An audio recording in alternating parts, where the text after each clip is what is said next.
This is Colleen Makhubele, the president of South African Rainbow Alliance, Sara. Most of you would have known me from my work in the city of Johannesburg as the former speaker, and the work that we've done with the churches, with pastors, in terms of bringing God back to the city, praying together, and ensuring that godly values are instilled back into the council and how we do things in the city. Now God has given us a bigger platform in Sara. How do we restore the moral values of this country? How do we restore the social order? How do we restore the command and control of this country? We can only do that through God and through the biblical values and the Christian values that God has entrusted in us. As Christians who have raised their hands to go and compete in these elections, we are speaking now to the churches, to the pastors, to the Christian community, appealing to you to please rise on the 29th. The decider of this vote is going to be the Christian voice.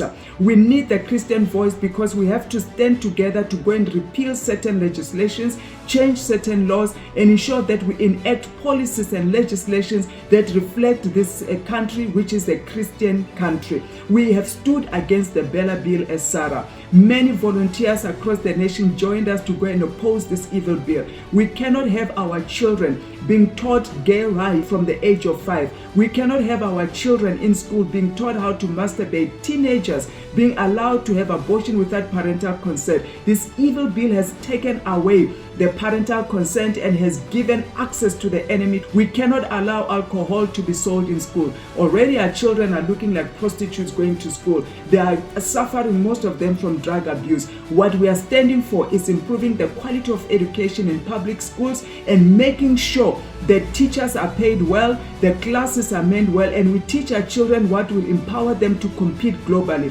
We are standing for pastors. We have a policy that says 10% of the annual budget of this country must go to supporting churches. Churches are the only institutions that help communities that the government has relegated and that have not been supported until now post-COVID. Most churches have closed. Most pastors have been left desolate. These are the people that help our communities on a daily basis, help to feed the poor, clothe the naked. They help with drug abuse. They train us as leaders who are going into parliament now.